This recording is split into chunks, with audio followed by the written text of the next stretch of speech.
Me presento, mi nombre es Merleandro López Peña, soy abogado, especialista en Derecho Administrativo, magíster en Derecho Administrativo y PhD en Derecho Administrativo Iberoamericano. Autor de varias obras, algunas publicadas internacionalmente y en editoriales reconocidas en Colombia. Espero contribuir con la tarea encomendada por la agencia y la universidad de hacer una clase virtual en estos tiempos, desarrollando la temática del documento como prueba judicial y en el marco de lo contencioso administrativo. Vamos a trabajar en esta sesión dos enfoques. El primero es entender las nociones básicas del documento para poderlo considerar una prueba. Y una vez considerada una prueba, los elementos, reconocer o identificar los elementos de existencia, validez y eficacia y hacer algunas consideraciones al respecto. Y en un segundo enfoque general de la clase, trabajaremos el documento electrónico dentro de la perspectiva de la prueba electrónica o digital. Y concluiremos con algunas perspectivas, con algún comentario que quisiera hacer respecto a los retos que se nos vienen a los apoderados y a los estudiosos del derecho respecto de la relación que tienen las tecnologías y el campo del sistema probatorio y la defensa jurídica del Estado. Espero, insisto, que sea de utilidad esta corta charla y que pueda contribuir en ese bonito ejercicio y dedicado ejercicio de defender los intereses del Estado, de las entidades.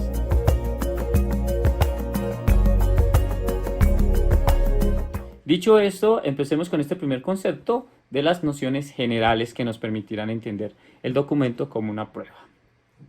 Se entiende por los estudios de la teoría de la prueba que tanto el testimonio, la confesión y el documento son el resultado de una actividad humana y por lo tanto en estas pueden existir representaciones y declaraciones. Se ha dicho en la doctrina de la jurisprudencia que la diferencia entre el testimonio y el documento estriba en que mientras el primero es un acto, el documento es una cosa creada mediante un acto, cuya finalidad es representar o declarar algo. Y esa es una importancia inicial muy referente para tratar este tema. El documento siendo una cosa, su utilidad se predica por la posibilidad de representar un hecho o permitir la emisión de una declaración de ciencia o de voluntad. Y bajo este parámetro el documento no es un negocio jurídico, aunque tiene la virtualidad de ser su resultado o ser necesario para su formación. Eso lo hemos reconocido nosotros a nivel de los estudios académicos, ¿cierto? Y lo ha reconocido la jurisprudencia, esos aspectos preliminares. El documento posee en materia probatoria varias características relevantes como ser una cosa que sirve de prueba histórica, ser una prueba indirecta y representativa de un hecho. Un documento siempre es representativo, pero puede ser declarativo. Será representativo cuando simplemente represente algo, ejemplo de ello son los planos, las fotografías, radiografías, etc. Y será declarativo cuando contiene declaraciones, ejemplo, un acto, constancia o certificado emitido por la autoridad. Declaraciones contractuales, declaraciones testamentales, etc. Hemos entendido. Resulta siempre necesario en materia de abordaje del documento como prueba diferenciar entre el documento y la declaración contenida en él. Y ese es un aspecto que valga referirlo. Podemos decir que un documento prueba una declaración, pero jamás es la declaración como tal. Es el caso de un contrato que puede ser probado por el documento suscrito, pero no es igual a la voluntad que dio origen al pacto contractual. La diferencia se torna útil en los casos que se discuten vicios del consentimiento que pueden provocar una nulidad del acuerdo, pues a gracia de la diferencia será nulo el acuerdo, pero no el documento que lo prueba. Esta diferencia nos permite desglosar el hecho de que un acto administrativo esté contenido en una escritura pública. Por ejemplo, cuando accedemos al estudio de casos donde los actos administrativos o las manifestaciones de la voluntad de la administración pueden estar plasmados en el instrumento escritura pública. Temas que podríamos ver en el campo de planeación, de la planeación estatal, ¿cierto? Una gran diferencia entre el testimonio y el documento, como pasaremos a desarrollar, corresponde a que mientras el testimonio solo puede recaer en hechos pasados y presentes al momento de la declaración, el documento, además de hechos pasados y presentes, puede recaer sobre hechos futuros. Así, el origen del documento puede ser anterior, coetáneo o posterior a algo que se dispone. En el tratamiento del documento, como prueba se distingue por la doctrina tradicional de dos tipos de sujetos según el documento. Por un lado está el autor y por el otro el destinatario. En lo que interesa en el campo probatorio, diremos que el documento aportado como prueba en un proceso judicial, el destinatario siempre será para nosotros el juez.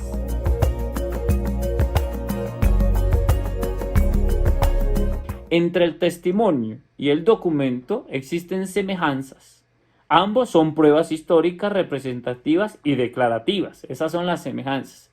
En tanto que sirven para llevarle al juez el conocimiento de un hecho que no percibió el juez, obviamente, directamente. Pero existen también distinciones que vale la pena precisar cuando, por lo general, en nuestros procesos tenemos pues ese marco o ese grupo de pruebas testimoniales y por el otro pruebas documentales. Por lo tanto, creo que es muy útil proponer estas diferencias, reconocidas por la doctrina, insisto, y por la jurisprudencia. Hay un criterio diferenciador. El criterio en cuanto a la forma o materia y naturaleza, el documento es un acto escrito o un objeto representativo y algunas veces declarativos, como hemos dicho, ¿cierto? Puede ser constitutivo, extintivo, modificativo de derechos y obligaciones. Y hemos entendido que es un objeto. En cambio, el testimonio es personal. Se rinde en audiencia y de forma oral. El testimonio es una declaración de ciencia o de conocimiento. Es un acto humano. Respecto al criterio en cuanto al objeto, el documento puede recaer sobre hechos presentes, pasados y futuros, como decíamos, y el testimonio solo puede recaer sobre hechos pasados que pueden ser relatados y contienen la percepción por parte del testigo. Percepción que es relevante cuando uno trata también de diferenciar y establecer ciertas características diferenciadoras entre el testimonio y el dictamen pericial, ¿no? Cómo percibe los hechos el perito y cómo percibe los hechos el testigo. Pero no me referiré a ello en cuanto que nuestro objetivo es la prueba documental. En cuanto a sus efectos jurídicos como criterio diferenciador, el documento puede ser o no un medio de prueba o también un requisito para que nazca la vida jurídica de determinado acto. Esto es servir como ad substantiam actus. El testimonio solo puede ser un medio de prueba. En cuanto a sus sujetos, el documento puede provenir de un tercero o de las partes. Y el testimonio solo puede provenir de un tercero y no de las partes. En cuanto al momento de percepción por el juez que recibe la prueba, es posterior a su formación. Cuando referimos ese momento de percepción del juez frente al documento, esa percepción es posterior a su formación, mientras la percepción del testimonio es coetánea a su producción, ya que ocurre en presencia muchas veces del juez. Ahora, tenemos nosotros unas maneras de poder también concebir unas diferencias entre el documento y la confesión. Frente al documento y la confesión, tanto el documento como la confesión pueden provenir de las partes. Pero miremos algunos criterios que nos la diferencian. En cuanto a sus sujetos, el documento puede provenir de un tercero, la confesión siempre será de parte, nunca de un tercero. En cuanto a la forma o materia, el documento no puede ser concebido de manera oral en el proceso.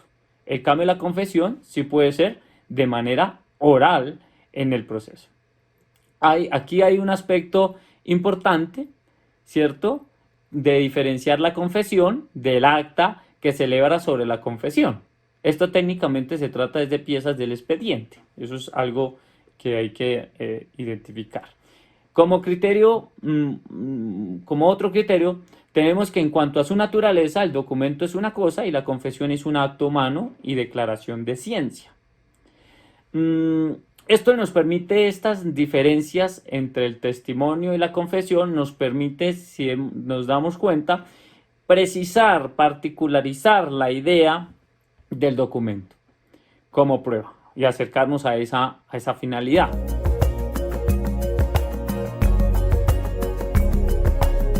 Entiéndase por prueba preconstituida aquellas pruebas que nacen con la clara intención de servir de medio de prueba en un proceso determinado. Podemos entonces reconocer que el documento es una especie de prueba preconstituida en la medida que se suscribe con el objetivo de servir como medio de prueba en caso de necesitarse. Hemos considerado en la doctrina de la jurisprudencia que la prueba preconstituida sería lo general, mientras el documento sería una especie de prueba preconstituida. En cambio, las piezas de convicción es un concepto de uso común en el derecho penal, haciendo referencia al objeto o instrumento usado para cometer un delito, y que se constituye en pieza clave para predicar la responsabilidad. Aunque el documento sea un objeto, la diferencia con las piezas de convicción, que es algo muy importante, es que estas no poseen la capacidad de representar algo, tan solo son un objeto o instrumento usado. Entonces, teniendo esa precisión, acerquémonos a algunas diferencias. Como lo decía anteriormente, el documento es una especie de prueba preconstituida. Las pruebas constituidas serían el género, pues existen otras pruebas preconstituidas como son las anticipadas y las extrajudiciales. Y las piezas de convicción no tienen la condición de representatividad que sí posee el documento. ¿Qué hemos logrado hasta este momento? Diferenciar e identificar características esenciales del documento como un objeto, pero también su calidad de ser representativo y declarativo de algo, que a veces podemos entendernos o relacionarnos con el testimonio, la confesión, la idea de pruebas preconstituidas, ¿cierto? Y de piezas de convicción. Pero con ello hemos identificado entonces que el documento se hace relevante en materia del proceso judicial porque se logra diferenciar de otros medios. Entonces tenemos la idea de que el documento como lo conocemos, lo entendemos como un medio de prueba.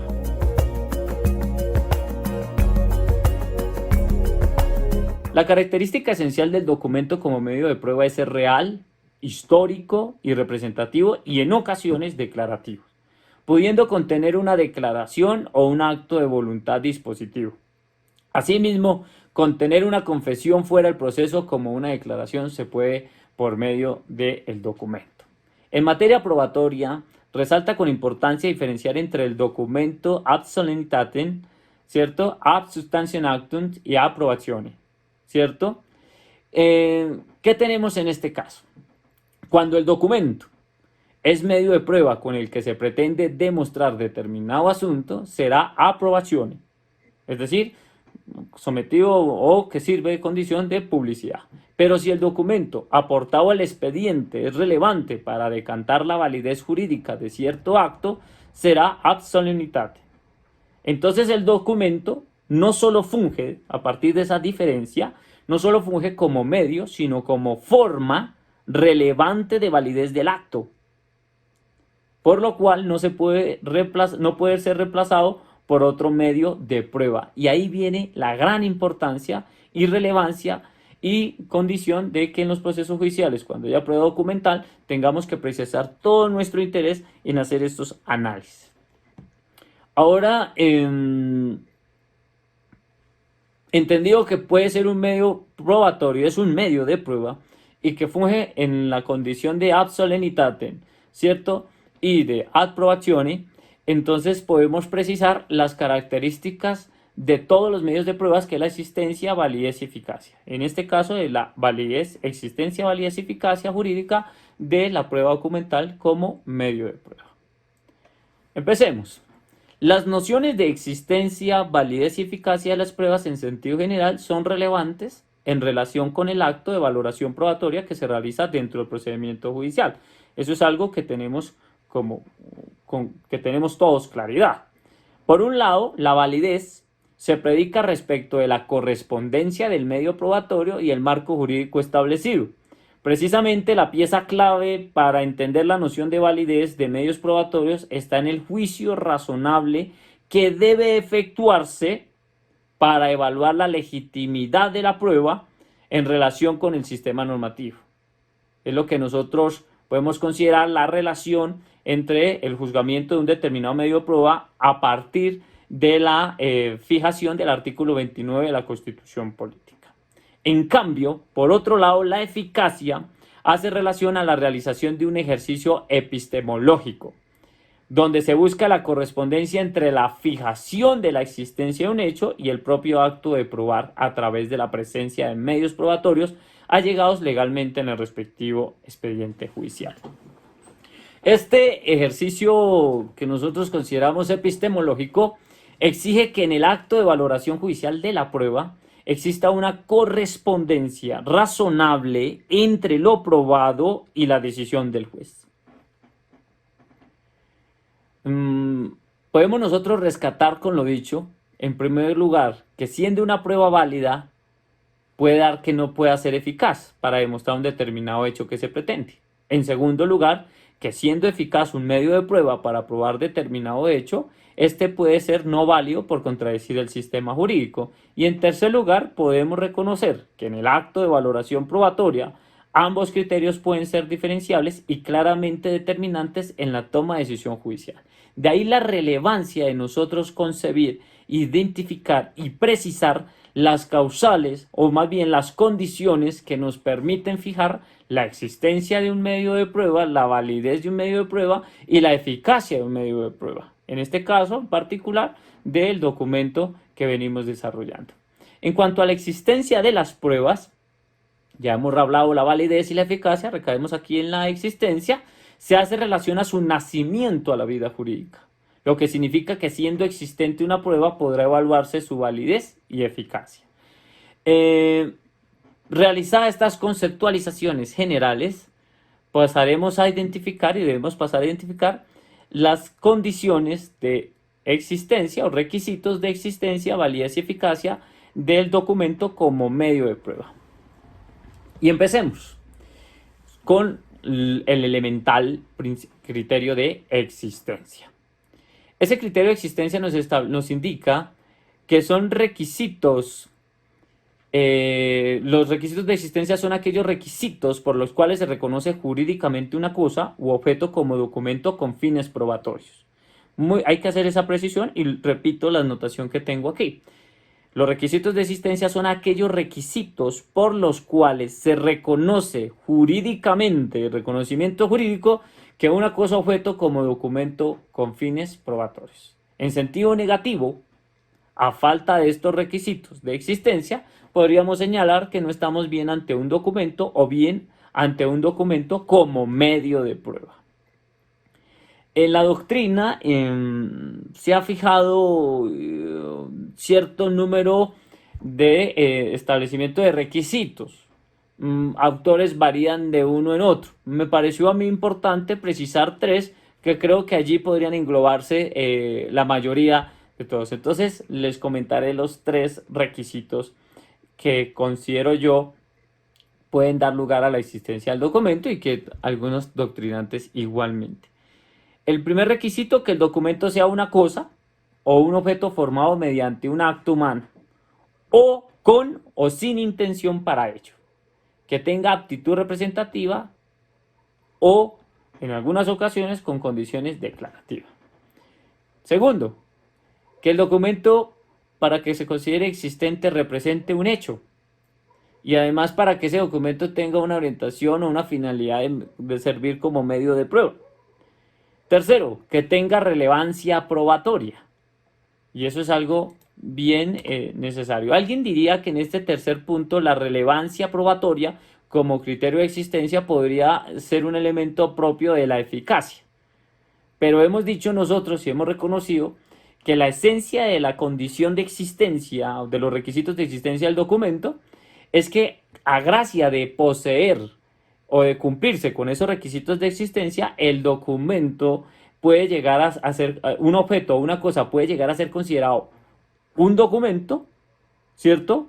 O un documento con fines probatorios, que esa es la intención del tercer criterio cuando nos referimos que tenga relevancia probatoria. ¿Qué significa? Pues que no solo estamos buscando que obtengamos un objeto, una cosa, y que ella cumpla con la condición de documento, sino que ese documento tenga una tendencia, una finalidad y una relevancia probatoria.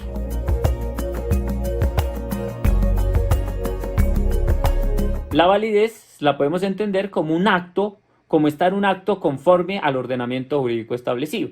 En ese sentido, serán requisitos de validez del documento, por un lado, aquellos que permitan concebir la juridicidad del documento. Estos pueden recaer en elementos de su producción, la capacidad de las personas que lo crean o las circunstancias modales que lo configuran. Y por otro lado, también serán requisitos de validez del documento aquellos que se relacionan con el procedimiento judicial que permiten allegar el documento como medio de prueba.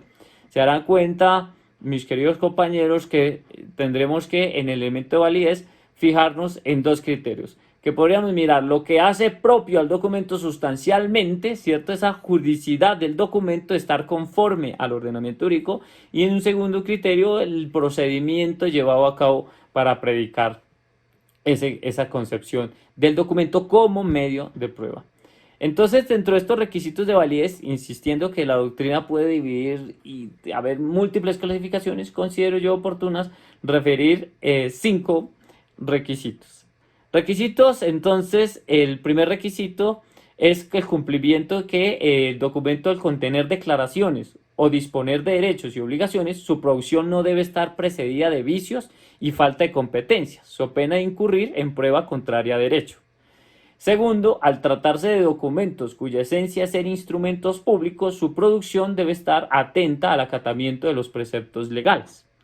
Tercero, que si se trata de copias, por un lado, bien se cumplan los preceptos legales de su expedición, o bien, es decir, se deban cumplir los preceptos legales de su expedición de las copias, o bien, si que es aceptable jurídicamente en el proceso, si no es objeto de tacha como lo determina actualmente el artículo 215 de la ley 1437 del 2011, lo que nos corresponde a la jurisdicción de lo contencioso. Cuarto, que el documento sea aportado al proceso de forma legal, so pena de viciar de nulidad su aporte y restar valor de medio de prueba en el proceso. Y quinto, que no sea una prueba prohibida por ley la que se está aportando con el documento. Aterricemos en el tercer requisito vital, en este campo general de la prueba documental, y es el requisito de eficacia del documento. Entonces tenemos que siendo el documento existente y válido, puede predicarse que no es eficaz. Y por eficacia del documento como medio de prueba, se entiende que la prueba debe servir para los fines que se persiguen en el proceso.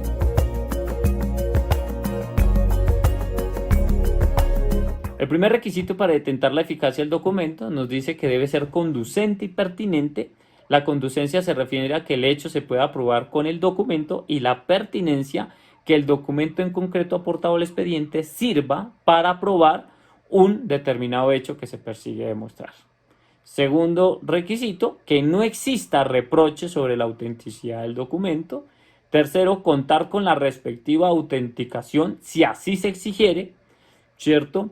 Cuarto, que no exista, aunque aquí hay que también advertir que debemos completar nuestro conocimiento con la aplicación del decreto 019 del 2012, decreto de ley de antitrámites, y las disposiciones que se han fijado para reducir, entre comillas, lo que hemos llamado tramitología y la idea de la autenticación de documentos. Cuarto, que no exista refutación alguna contra la veracidad de lo expuesto en el documento, afectación de la veracidad que se pueda dar bien proveniente por otra prueba en el plenario, o bien a consecuencia del acto de tacha que referíamos. Quinto, el contenido del documento debe permitir llevarle al juez por sí solo o en conjunto con otras pruebas el convencimiento sobre los hechos investigados o que se pretenden demostrar. Sexto, cumplir con la condición de legitimidad, lo que significa no lesionar la condición de reserva documental o reserva del documento. Que la ley 1437 nos establece ciertas reglas sobre reserva de documentos, o por ejemplo en lo que alguna vez se consideraba el aporte, digamos, de declaración de renta o alguna idea sobre el secreto profesional o la correspondencia privada del sujeto, que pueden darse a esos casos.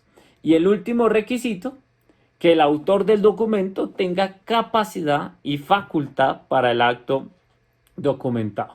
Aquí es muy importante, obviamente, diferenciar entre la noción de capacidad y facultad, porque si bien la capacidad también se predica a los servidores públicos, al manejar nosotros la concepción del artículo 6º de la Constitución Política y fijar la teoría de la sujeción especial, de la sujeción a la legalidad de tipo positivo, pues estaremos diciendo que también es necesario evaluar la potestad o competencia del autor del documento público, cuando lleguemos a ese punto. Entonces, es importante precisar aquí en la eficacia que estos dos conceptos, capacidad o potestad, son relevantes para entender o bien el documento privado, que sería la capacidad, o bien también la capacidad y la potestad para entender las ideas de eficacia del documento público.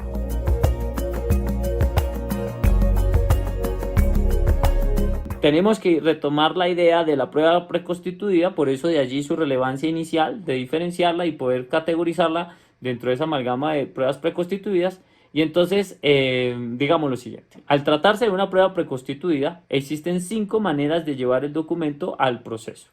La primera, por las partes en la oportunidad procesal consagrada para el efecto. En lo contencioso se establece como requisito de la demanda en el número 5 del artículo 162 de la Ley 1437 del 2011.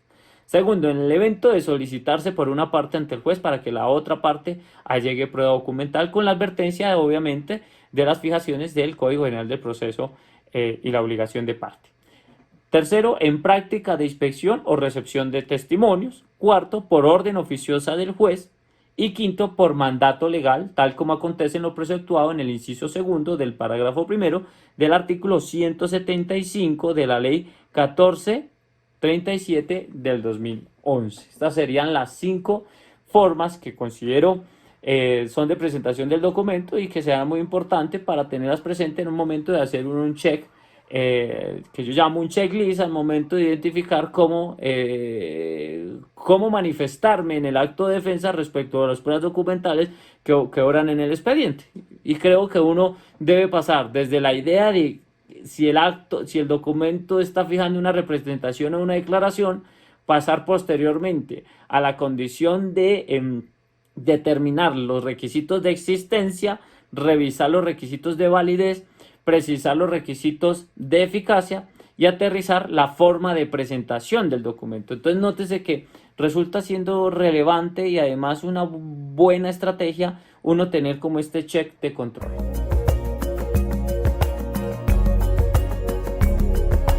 Sabemos que existen los documentos públicos y los documentos privados, y permítame solo hacer algunas precisiones de lo que ya conocemos como en nuestro oficio de abogados y pues lo que aprendimos en nuestras facultades de Derecho.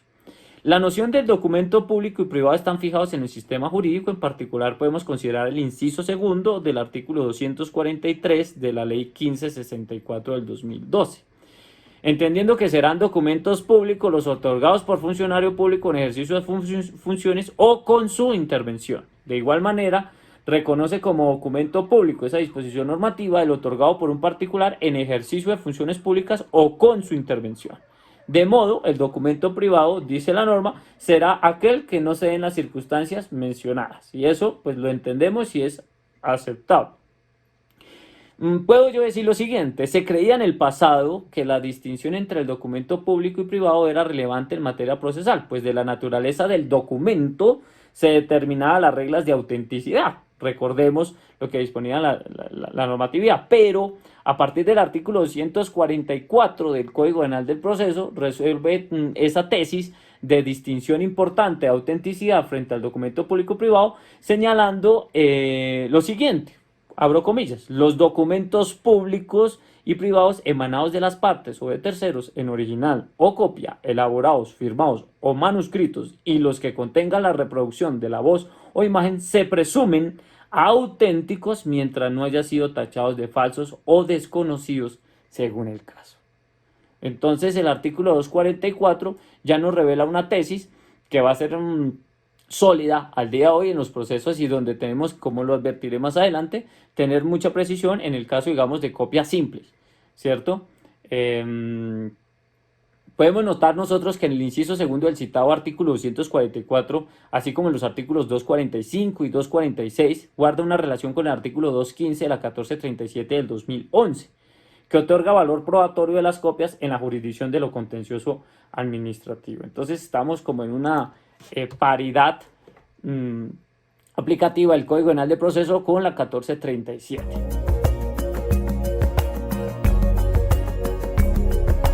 Sobre este aspecto se debe tener en cuenta que el artículo 211 del Código de Procedimiento Administrativo de lo Contencioso Administrativo señala, entre comillas, régimen probatorio en los procesos que se adelanten ante la jurisdicción de lo contencioso administrativo en lo que no es expresamente regulado en este código, se aplicará en materia probatoria las normas del Código Penal del Proceso. Sobre el aspecto de las copias simples, el Código Penal del Proceso, en el artículo 244 que referíamos, que tiene el mismo valor probatorio del original, nos dice que tiene el mismo valor original. No obstante a lo anterior, y aquí es lo vital de este aspecto, y es aquí donde quiero hacer una precisión, ¿cierto? O dejar una notica al pie, es no obstante a lo anterior, se faculta a la contraparte a tachar los documentos de falsos o pedir su cotejo con los originales, es decir, hacer uso del principio de contradicción, y de esta manera le corresponde al abogado defensor del Estado estar atento a las pruebas aportadas por la parte demandante, ejercer el derecho de contradicción con el fin de desvirtuar, si de ser posible, la situación fáctica que se está alegando y con ello dejar un manto de duda sobre la prueba aportada.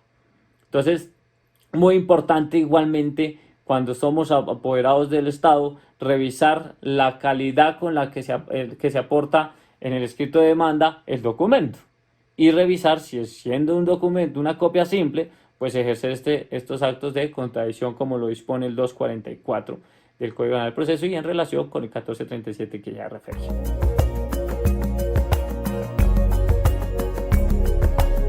Entonces podemos hacer una breve referencia a algunas recomendaciones que serán útiles para el apoderado judicial del Estado respecto a la autenticidad de los documentos aportados al expediente. Una primera recomendación es que debe reconocerse que al establecer la ley 1564 del 2012 y la ley 1437 del 2011, la presunción de autenticidad de documentos públicos, privados y copias, será de importancia que el apoderado no omita, yo digo acá, no omita dos cositas.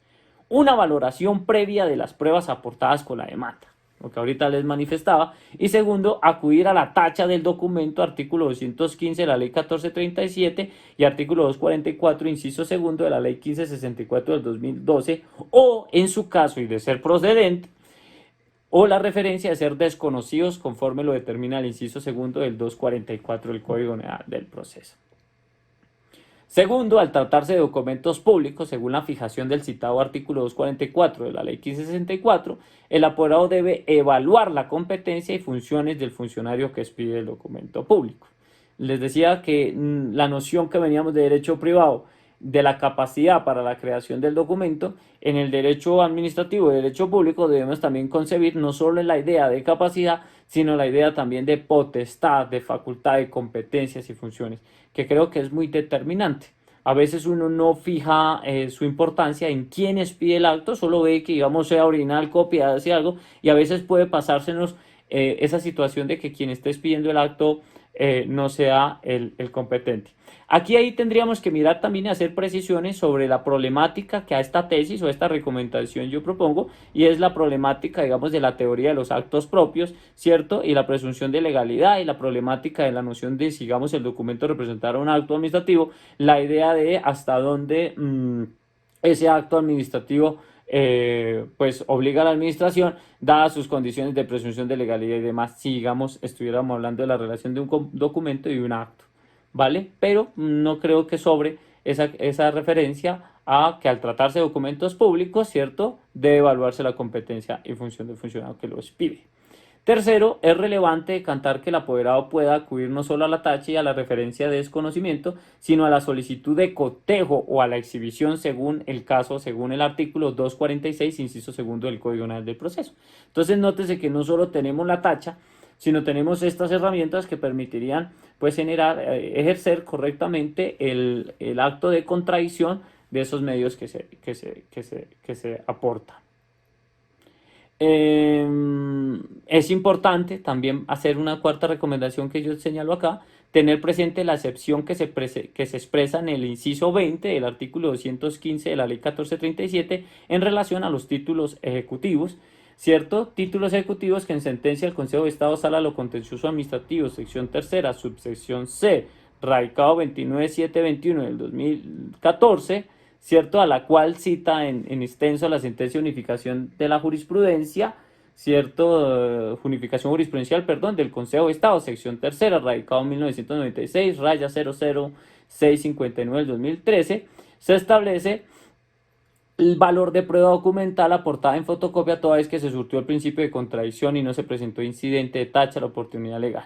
Allí en esas sentencias el Consejo de Estado hace como un pequeño, llamémoslo así, para lo que nos corresponde en esta asignatura y en esta charla, hace una pequeña fijación de el deber del apoderado de estar presente y cuidadoso de ejercer los actos de contradicción contra los documentos. Entonces, estas sentencias referidas nos puede servir para justificar la pertinencia a las recomendaciones que muy humilde y con mucho respeto refiero en esta clase virtual.